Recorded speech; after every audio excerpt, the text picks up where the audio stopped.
សួស្តីបងប្អូនថ្ងៃនេះយើងមានសាយោបំពងឬក៏អ្នកខ្លះគេហៅថាហ៊ូកឹងហើយគ្រឿងផ្សំងាយទេបងប្អូនមានដូចជាសាច់ជ្រូក3ជាន់ជាមួយនឹងខ្ទឹមក្រហមហើយនិងខ្ទឹមបារាំងយើងក្លុកចូលជាមួយនឹងសាច់ជ្រូក3ជាន់ណាបងប្អូនបន្ទាប់មកឲ្យសាច់នឹងរាងម៉ត់ហើយបានយើងចាប់ផ្ដើមដាក់គ្រឿងខ្ញុំដាក់ម្រេចម៉ត់ហើយនឹងម្សៅស៊ុបធ្វើពីបន្លែយើងធ្វើខ្លួនឯងម្សៅស៊ុបនេះយើងអាចដាក់ជំនួសប៊ីចេងតែបើសិនជាបងប្អូនអត់មានទេអាចដាក់ប៊ីចេងក៏បានដែរហើយដាក់អំបិលបន្តិចទៅតមកយើងក្លុកឲ្យចូលជាតិគ្នាសពទៅចាំយើងច្របល់សាច់ដែលបានក្លុកហ្នឹងឲ្យសពហើយ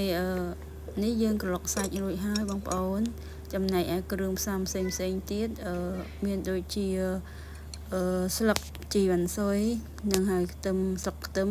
ការ៉ុតហើយនិងត្រាវអញ្ចឹងយើងបានឈូសរួចហើយយើងដាក់បញ្ចូលគ្នាមកបន្ទាប់ពីយើងបញ្ចូលបន្លែនឹងទាំងអស់ហើយយើងដាក់សាច់ដែលយើងបានកិនម៉ត់ហ្នឹង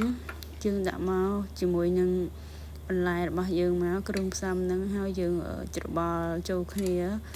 ហើយចាំយើងបន្ថែមរសជាតិដោយដាក់ប្រេងខ្យងស្ករសហើយនឹងម្សៅស៊ុបធ្វើពីបន្លែមិញហ្នឹងគឺយើងដាក់បន្ថែមទៅក្នុងបន្លែថែមទៀតដោយសារតែយើងដាក់នៅក្នុងសាច់បន្តិចអញ្ចឹងយើងអាចបន្ថែមនៅក្នុងបន្លែថែមទៀតដោយសារតែបន្លែយើងរាងច្រើនដែរស្នូលរបស់យើងរាងច្រើនដែរត្រាវហើយនឹងការ៉ុតយើងហ្នឹងអញ្ចឹងយើងច្របល់វាឲ្យសព្វសាច់ជាមួយនឹងបន្លែរបស់យើងនឹងឲ្យសព្វទៅទើបស្នូលយើងមានជាតិឆ្ងាញ់ហើយចង់និយាយថាសាច់ជ្រូកហ្នឹងគឺសព្វល្អជាមួយនឹងបន្លែហើយសម្រាប់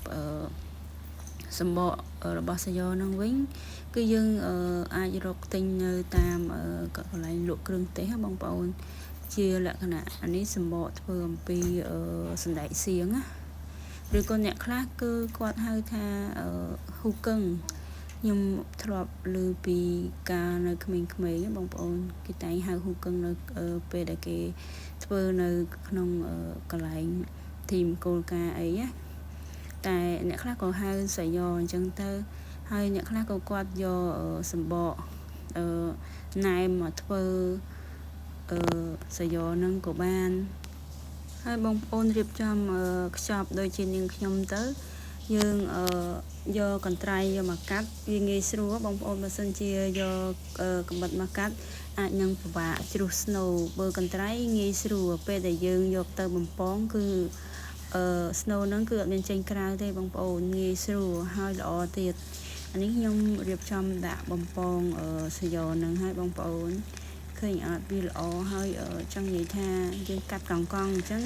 ធ្វើឲ្យសាយ៉យើងគឺរសជាតិឆ្ងាញ់ហើយស្រួយល្អទៀតចំណែករសជាតិវិញបងប្អូនបើសិនជាបងប្អូនអត់ចូលចិត្តចុចជាមួយនឹងទឹកម្ទេសអីទេគឺអាចបងប្អូនអាចបន្ថែម